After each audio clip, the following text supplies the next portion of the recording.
Good evening. I'm here with Caitlin Kaufman and Haley Aloya. I'm Daniel Hodge and welcome to WDE News. Today is April 14th, 1865. It has been a historical few weeks as the Civil War has come to a close. Many people have played a key role throughout the war, and today we will be lucky enough to interview men and women that will be forever remembered for how they helped during the Civil War. Thank you, Daniel. Our first story features a young lady that is well known for saving people's lives during the Civil War, Clara Barton. In 1861, when the Civil War first broke out, she immediately joined forces with the North and was the first volunteer nurse to help out. This was at the Washington Infirmary. Just last month, President Lincoln appointed her general correspondent for the Friend of the Paroled Prisoners. A paroled prisoner is a lost soldier that never returned to their unit during the Civil War. Here's Olivia on the scene with the memorable lady Clara in Maryland at the headquarters at Anderville Prison. Thank you, Caitlin. We're here live on the scene with Clara Barton in Annapolis, Maryland at Andersonville Prison. We are very lucky to have the opportunity to catch up with Clara. Why did you become a nurse, Clara? My older brother David became ill from a farm incident, so I nursed him back to health for 2 years and cured him at the age of 11. This began my love for taking care of others. Is it true that President Lincoln appointed you to be the general correspondent for the Friends of Paroled Prisoners to help find missing soldiers from the Civil War? Yes, it is true. That is what I am currently doing here in Maryland. I felt that the soldiers who were left in unmarked graves deserved to have tombstones with their identities on them. It is important to tell their friends and families everything that happened to their loved ones during the war. I am proud to take this role. It has been reported that you went from war site to war site helping wounded soldiers. Was this the case? Yes, I would deliver medicine and help them. Even if the fighting was right in front of my eyes, I was not afraid to help. In the future, how would you like to be remembered? I want to be remembered by caring for ill men and women, and to be remembered as the woman who put her life on the line during the Civil War to deliver medicine and save injured soldiers. What does the future hold for you? I am hoping in the future to create an organization that will help others in time of need with medical supplies and to provide disaster relief efforts to all people. Thank you, Clara. That was Clara Barton, live in front of Andersonville Prison. And now back to you, Caitlin, in the studio. Thank you, Olivia. Next, we are heading to Battle Creek, Michigan for an exclusive interview with another important lady, Sojourner Truth. A former slave herself, Truth escaped from slavery and fought to free her children. It was very rare at this time for either a slave or a woman to take a white man to court. Sojourner not only went to court, but she won her son's freedom after he was illegally sold across the state lines. Let's join her in Battle Creek, Michigan to hear her story. Amy, I'm here live with Sojourner Truth in Battle Creek, Michigan. Sojourner is here today to tell us about her great accomplishments over the past few years. Many years ago, you gave your famous speech, Ain't I a Woman, at the Women's Convention. What inspired you to do this? I was a little scared, but I really wanted people to hear my thoughts on my rights and other women's rights. You are a well-known abolitionist. What made you want to help other slaves? After I escaped slavery, I was so thankful for my freedom and I wanted to help others. I even had to go to court to fight for my son's freedom, and I won. During the Civil War, how did you help out? I recruited black soldiers to fight for the Union. After meeting with President Lincoln and sharing my life as a slave, I was then inspired to help more with the war. What are some things you did when you escaped? I marched the streets of Michigan for food and clothes for the black regiments, freed slaves, and fought for women's rights. Much of my time I spent here in Battle Creek and helping with Michigan's Underground Railroad. How do you want to be remembered in the future? I want to be remembered as a strong woman and a black women's rights leader, and as well as an abolitionist who fought for the rights of her son and would go to any measures for his freedom. Thank you, Sojourner. You are an inspiration. Here's a quick commercial about the latest import coming from London, England. We'll be back in a snap. Have you ever gotten tired of dropping your papers everywhere? Well, now we have a new product called the rubber band imported straight from London, England. Here you go. Thanks! What do we do with this? Just roll your papers up and put the rubber band around the papers, and they won't fly everywhere anymore. Oh, that's amazing. Did you know that the rubber band is made of milk, juice, and rubber from trees? Rubber bands are really useful and hold your papers together great. Now you can stay organized. Wow, this product is really useful and I really recommend this for everyone. Lizzie, who made this wonderful invention? A gentleman named Stephen Perry from London, England.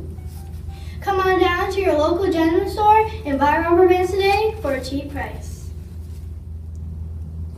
Our next news story is with Frederick Douglass and Elizabeth Stanton, joining them at New York Rochester Memorial, where Douglass gave a famous speech called the Declaration of Sentiments.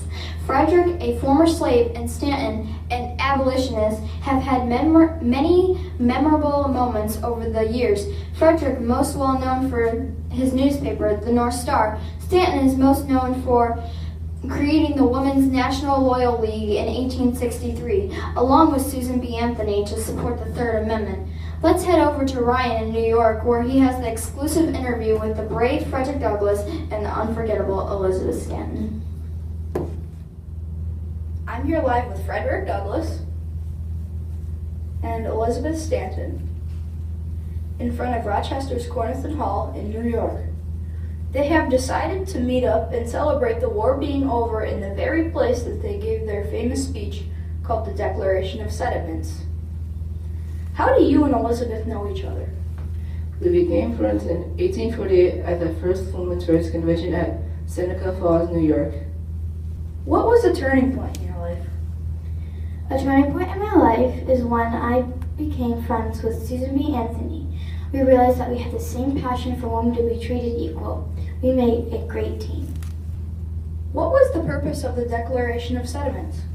The purpose of the speech was that women deserve equal rights and should have the same opportunities as men. What would you like to be remembered by? I would like to be known as an African American male that fought bravely for my people. I am also very proud of my paper I created called the Northern Star. I would like to be remembered by someone supporting equal rights for all people and being an active abolitionist during the Civil War, and someone who will fight till the end for their cause. My goal in the future is for women to be able to vote. Thank you, Elizabeth and Frederick. I look forward to seeing good things from both of you in the future. Now back to you in the studio. Wow, I knew men played key roles over the last several years, but I didn't realize how many women did too. Our next story is no different. People refer to her as Moses. It is the memorable Harriet Tubman. During the Civil War, Harriet worked for the Union Army as a nurse, a cook, and an undercover spy. Also during this time, Tubman would guide slaves to Canada through secret network routes along the Underground Railroad. Harriet was a wanted woman worth $40,000 reward for her capture because she led over 300 slaves to freedom. We are lucky enough to head over to our neighbors to the north in Canada and meet up with her. Thank you. I am here live on scene in what some may call the Freedom Land, Canada, with Harriet Tubman, who is just visiting. We know that you have played one of the most important roles during the Civil War and with helping rescue slaves throughout the Underground Railroad over the last several years. How did it feel when you first escaped slavery and found freedom? I thought I'd never find freedom, but I never gave up on seeking freedom. Us African American people shouldn't be separated from our family just to work on plantations. It's not fair. I felt it was only right to go back with others. Your face was all over wanted posters all across the country. How did it feel to know that there was a bounty on you for $40,000 reward?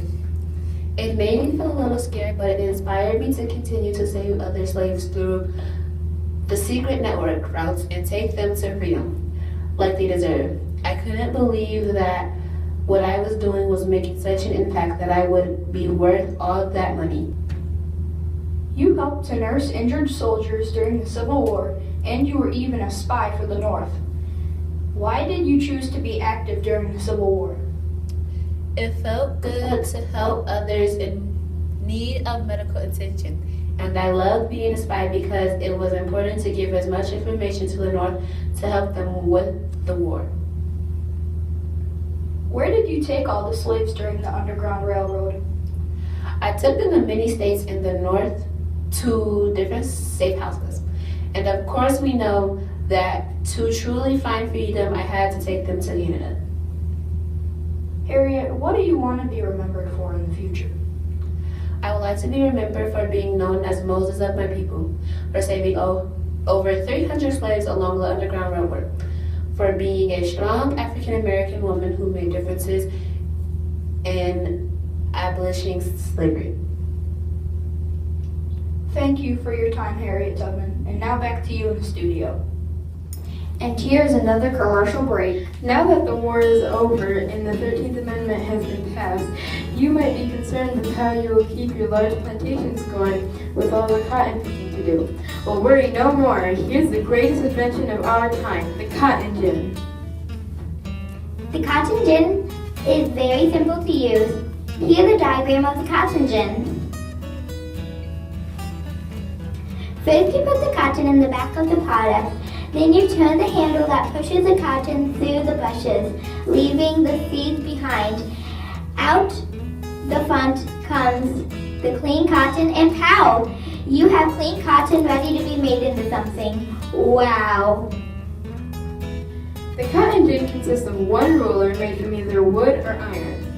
The cotton gin was first made in 1794 but was not introduced till 1807. Here's a realistic version of the cotton gin. The cotton gin was made in the U.S. by Eli Whitney. It speeds up the process of removing the seeds from the cotton fiber.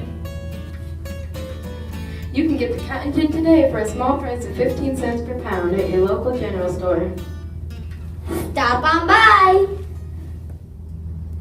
Our two most influential people over the past 4 years have been President Lincoln and First Lady Mary Todd Lincoln.